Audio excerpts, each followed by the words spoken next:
Hello friends, sequence में हमने अब तक कुछ थ्योरम्स, कुछ डेफिनेशंस की हुई है और उनके ऊपर एग्जाम्पल किए।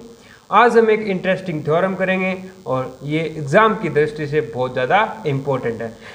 थ्योरम बोलती है कि every convergent sequence has a unique limit, यानी कि कोई भी सीक्वेंस अगर कन्वर्ज करती है तो वो यूनिकली पॉइंट पे कन्वर्ज करेगी, यानी कि उसकी लिमिट है वो यूनिक होगी।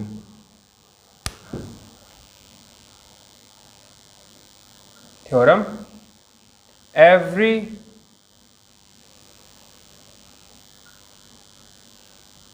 Convergent sequence has an unique limit।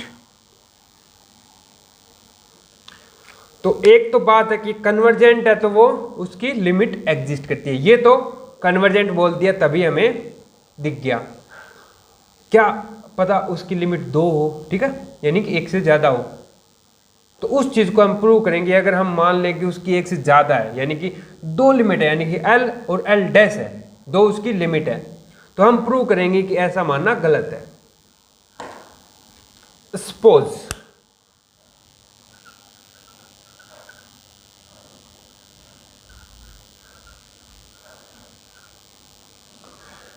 Xn has 2 limit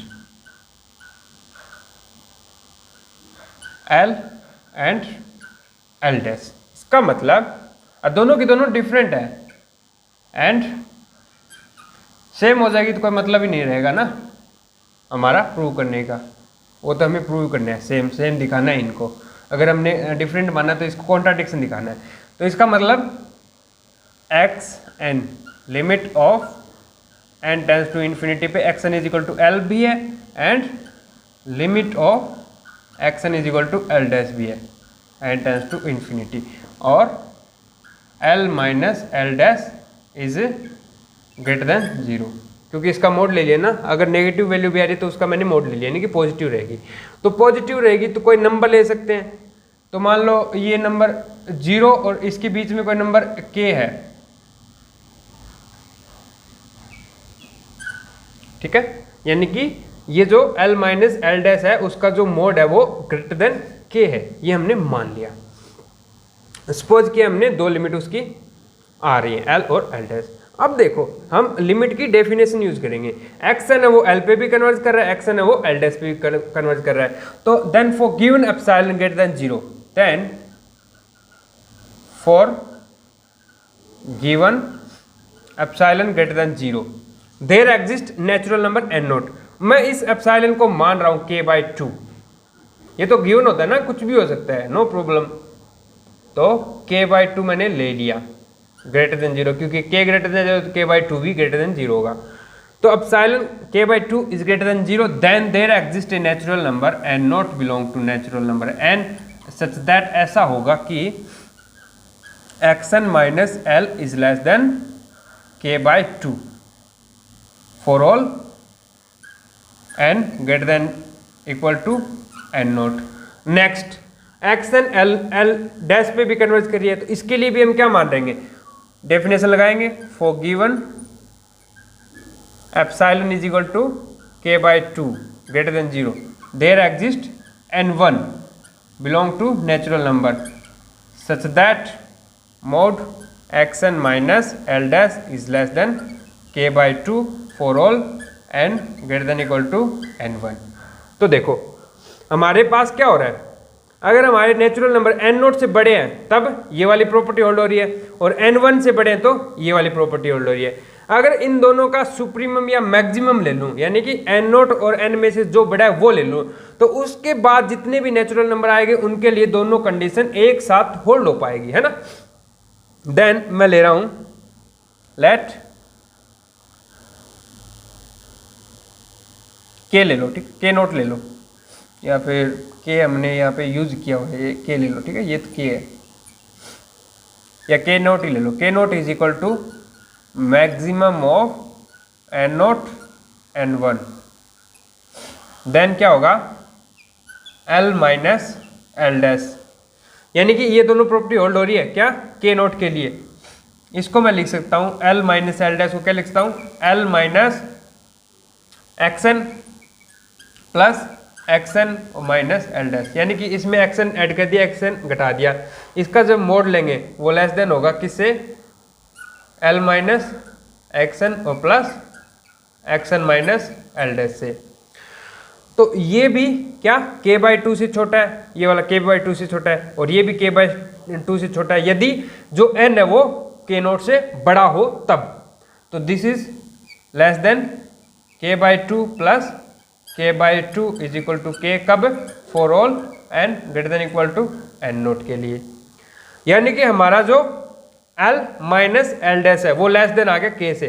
इसका मतलब L minus L dash is less then k, but this is contradiction क्योंकि हमारा L माइनस एल डैश तो ग्रेटर देन k था। This is contradiction, this is contradiction. इसका मतलब हमने जो 2 लिमिट मानी थी वो गलत था, यानी कि इसकी लिमिट है वो ओनली 1 ही एग्जिस्ट करेगी uniquely. Then x n has unique limit. तो ये हमारी आज की थ्योरम थी। इसके ऊपर एक एग्जांपल और देखते हैं अब इसके बाद, फिर हम कुछ और थ्योरम्स होंगी वो करेंगे। एक मैंने आपको कल एग्जांपल दिया था, क्या वो आपने सोल्व कर लिया? तो कमेंट बॉक्स में मुझे उसका सॉल्यूशन सेंड करते ना। चलो मैं आज उसका सॉल्यूशन आपको करवा देता हूं।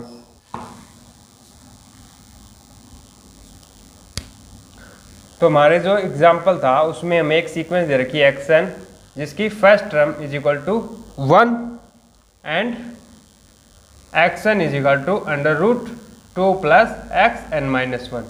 ये हमें सीक्वेंस गिवन थी। अब देखो इसका हमें करना था सॉल्यूशन, यानी कि एनालिसिस करना है कि हमारी सीक्वेंस कन्वर्जेंट है या नहीं। कन्वर्जेंट है तो अगर आप मोनोटोन प्लस बाउंडेड दिखा दो तो ये कन्वर्जेंट हो जाएगी और इसकी एल पुट करके लिमिट फाइंड कर लो। तो सबसे पहले हम इसका एनालिसिस करते हैं। तो x1 is equal to 1, x2 is equal to क्या होगा, यहाँ पे x1 यहाँ पे x2 यानी कि n किस जगह 2 पुट करोगे तो यहाँ पे x1 की वैल्यू 1 यानी कि √3, x3 क्या आएगा √2 प्लस √3। ये ऐसे चलता जाएगा। ये टर्म इससे छोटी है, ये इससे छोटी है। तो देखो यहाँ पे हम पहले इसको मोनोटोन दिखाएंगे। यहाँ से हम देख पा रहे हैं कि हमारी सीक्वेंस क्या है मोनोटोन, यानी कि इंक्रीजिंग है। तो सबसे पहले हम इसको इंक्रीजिंग दिखाएंगे, फिर उसके बाद बाउंडेड दिखाएंगे और उसके बाद फिर इसको कन्वर्जेंट बोल के इसकी लिमिट फाइंड कर लेंगे। तो देखो for increasing,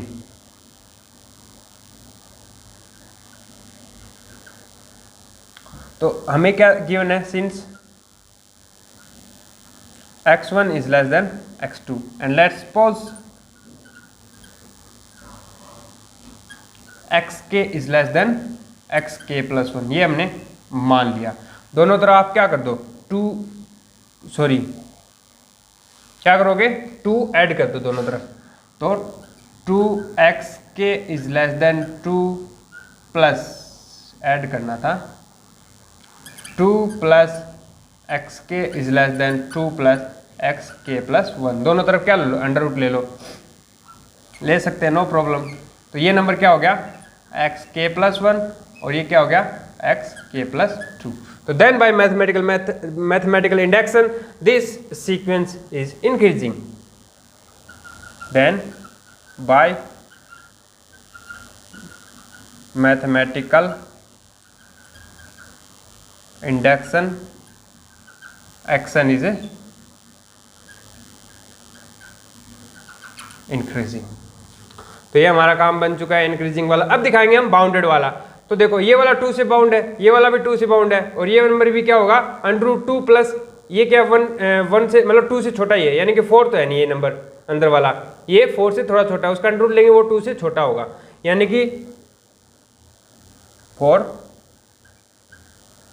boundedness since x1 is less than 2, x2 is less than 2 and suppose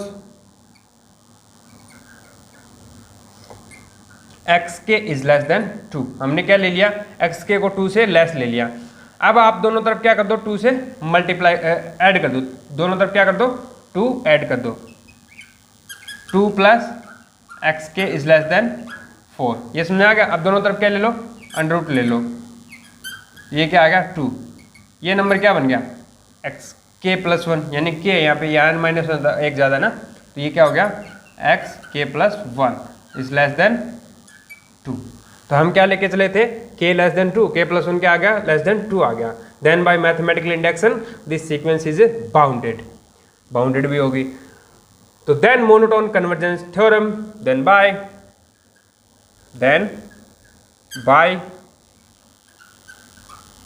monotone convergence theorem xn is a convergent and suppose and let, मानना है में, let limit of xn n tends to infinity is equal to l, हमने उसकी limit l मान ली, तो जो l है वो हमें इस इक्वेशन को सेटिस्फाई करेगी, यानी कि l is equal to under root 2 plus l, दोनों तरफ क्या ले लो, स्क्वायर हटा दो, तो क्या करोगे L square is equal to 2 minus 2 plus L, तो इस इक्वेशन को इस साइड ले आओ, यानी कि L square minus L minus 2 is equal to 0। तो इसको आप क्या करो, फैक्टर में लिख लो, 2 और 1 का फैक्टर बनेगा, यानी कि एल माइनस 2 और L plus 1 is equal to 0। तो यहाँ से एल की वैल्यू क्या आ गई, एल बराबर 2 और l बराबर -1। तो इनमें से कोई एक ही हमारी लिमिट हो सकती है, क्योंकि कोई भी कन्वर्जेंट सीक्वेंस है वो यूनिकली कन्वर्जेंट होती है, अभी हमने थ्योरम देखी थी। तो देखो इनमें से क्या होगी, -1 हो सकती है क्या, देखो हमारी सीक्वेंस क्या हो रही है 1 √2, फिर √2 से भी ज़्यादा, √3 से भी ज़्यादा, ऐसे मतलब 2 की तरफ कन्वर्ज कर रही है, 2 की तरफ कन्वर्ज कर रही है, तो -1 आने का कोई चांस नहीं है। तो l इज इक्वल टू क्या होगा 2, या फिर आप बोल सकते हो कि सिंस अपनी sequence is a positive sequence है ना, पॉजिटिव टर्म की सीक्वेंस है, तो -1 पे जाने का कोई चांस नहीं है। तो sequence is increasing converging to 2, तो l की वैल्यू क्या आ गई 2। तो ये था हमारा कल वाला एग्जाम्पल, जिसका सॉल्यूशन मैच हो रहा है बहुत अच्छी बात है, नहीं हो रहा वो इसको नोट डाउन कर लीजिए। आज के लिए इतना ही, नेक्स्ट क्लास में कुछ इंटरेस्टिंग सी थ्योरम्स एंड एग्जाम्पल्स और करेंगे।